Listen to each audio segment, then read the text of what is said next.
I always give all his credit, no, but we need to run it back. That's why my tough. When after the fight, I say we need to run it back this fight because I don't feel the way I really want, and I need to make this fight happen again, no, and it's gonna be different. I think for him to deserve all the credit, he need to give me the rematch, obviously. But he decided to retire, and we need to accept that and move forward. You know what? Sometimes you try and your body cannot go, right? That's my frustration. Maybe I can figure out Crawford, but my body cannot go anymore. So I try it, but my body just no let me go. I have a burning question for you that I think everyone wants to know. Is there going to be a Canelo rematch? Is there a rematch clause? That's something you're thinking about? I'm not even thinking about that right now. And quite frankly, I don't think it is a rematch clause. And if it is, nothing has been said to me about fighting him again or anything. Do you think Canelo would want to get back in the ring with you? Or do you think it's better for him to just or more lucrative to go fight elsewhere for the rest of his career? I think it would be better for him to fight somebody else, because my style is just, a bad matchup for him. Now, Terence Crawford, fresh off an impressive performance, is being very clear about where he stands. He has openly addressed Canelo Alvarez's sudden rematch demands and isn't willing to accept any excuses. Crawford has already proven he understands the game plan and has the focus to control the fight against the Mexican star, not just survive it. This isn't just about safeguarding his legacy.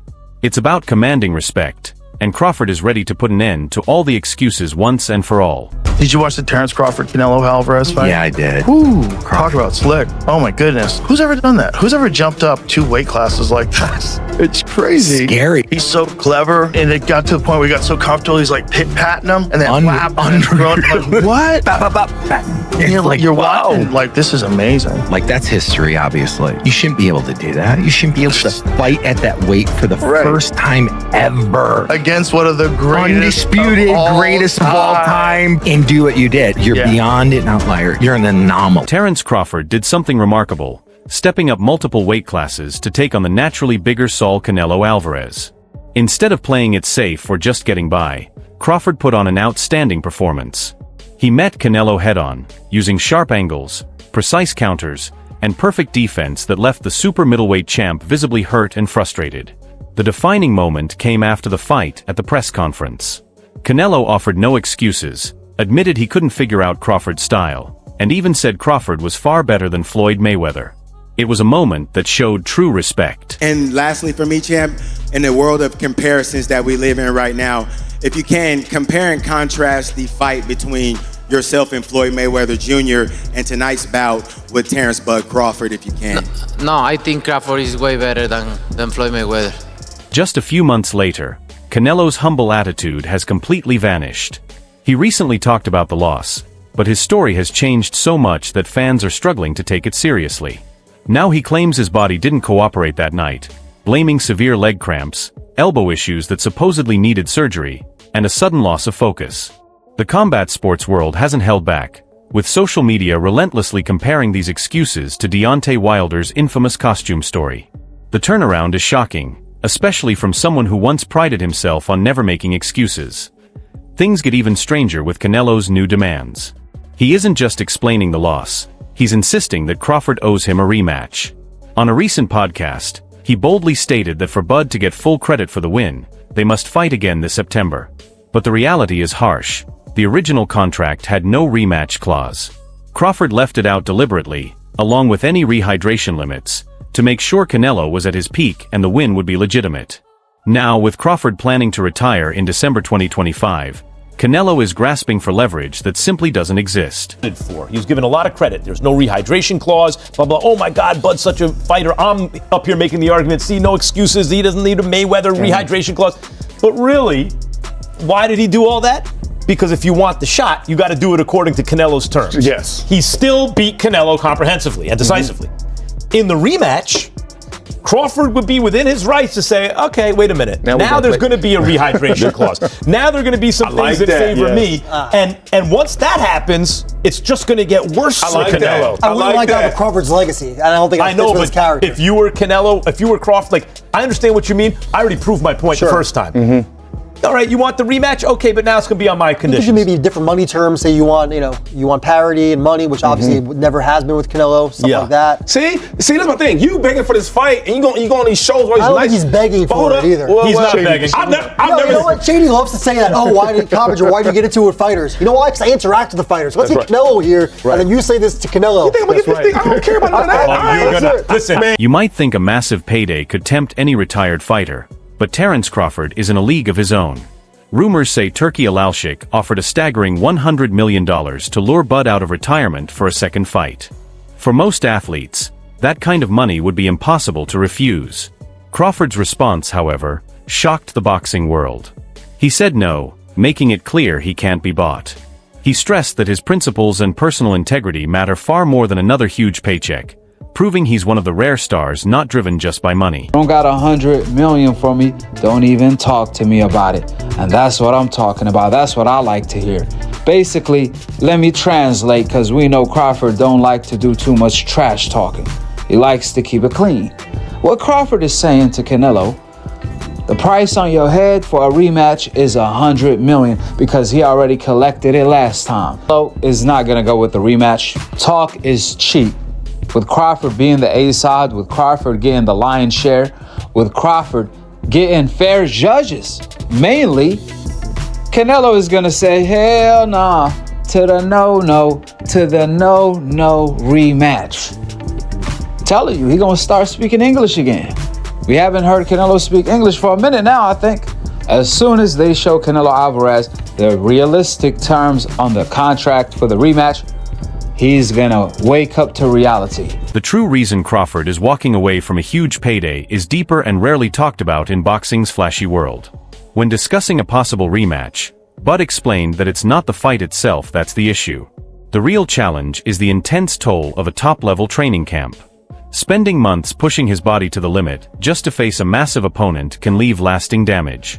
Crawford is thinking about the long term, choosing a healthy, pain-free life with his family over a quick paycheck that could leave him struggling with injuries long after the crowd has gone home. Because boxing is not all about knocking somebody out.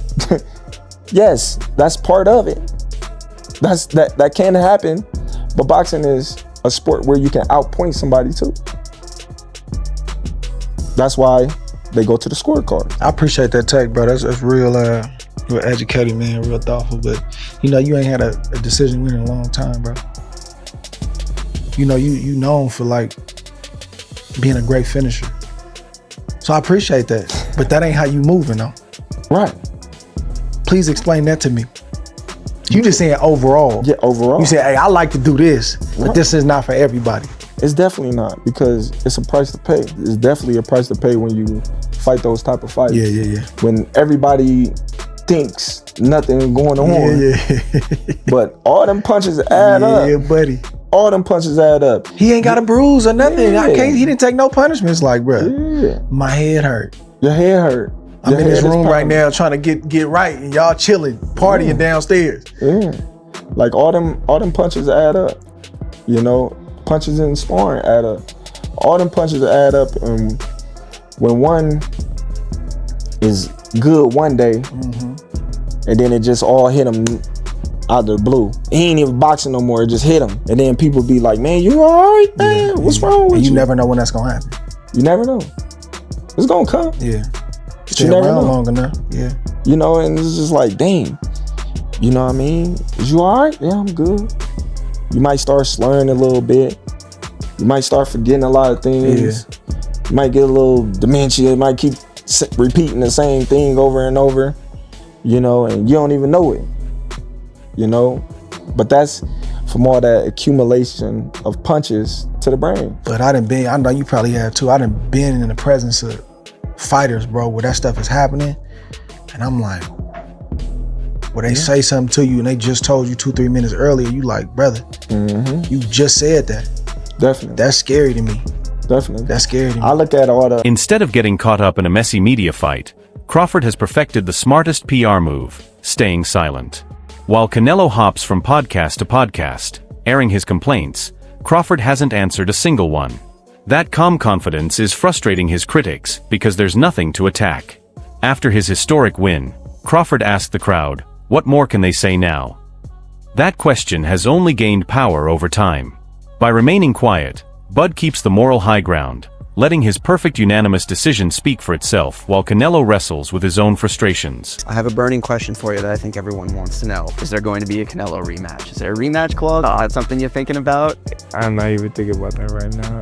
And quite frankly, I don't think it is a rematch clause. And if it is, nothing has been said to me about fighting him again or anything. Do you think Canelo would want to get back in the ring with you, or do you think it's better for him to just kind of, or more lucrative to go fight elsewhere for the rest of his career? I don't know. I think it would be better for him to fight somebody else because my style is just, a bad matchup for him. Now, financially wise, I would be like, yeah, he should fight me. But like on the outside looking in, knowing boxing, you can really get hurt. So I would just tell him, like, if you're going to continue to fight, don't get in the ring with a guy like me. Yeah. There's a popular adage in sports, kind of gets reused over again. It's kind of cliche. Father Time is undefeated. 38 years old. We see a lot of athletes now go into their late 30s and 40s and produce at a high level. How much longer do you want to do this? I don't know. No clue yet? Did beating Canelo make you think about those next steps in any way, or? Before Canelo, I was thinking about a lot, and I'm still thinking about it a lot. I just haven't made my final decision. But once I make it, I'm going to make it, and I'm going to make it here soon. Beneath all the drama, serious boxing fans understand why Crawford isn't coming back. On forums like Reddit, many highlight the sport's risky politics. Canelo remains boxing's biggest moneymaker and is launching his own promotional company. Fans worry that if Crawford agreed to a rematch, the boxing world might do everything to give Canelo revenge. No matter how well Crawford fights, there's a real risk he could lose on the scorecards to protect Canelo's earning power. There's no reason for Crawford to step into a situation like that. I would love to see the rematch. I think in the rematch, if he comes back with the hunger that he needs, he could beat Crawford. Because Crawford, is very talented, but I think Canelo could beat him. Canelo's strong, man. Canelo's strong. Canelo could take a good punch. So I think he could just go and don't respect his punch and throw punches even though you're gonna get hit. But don't give up. Keep going until you hit him. I think rematch with Canelo would be the best thing for him to do. But what if Terence Crawford did come out of retirement for a 2026 rematch with Canelo? It would instantly become one of the biggest events in boxing. Still, experts warn it could turn into a disaster for Canelo. Their first fight wasn't close. Crawford dominated from start to finish. Wade Plemons summed it up perfectly. A rematch wouldn't go well for Saul.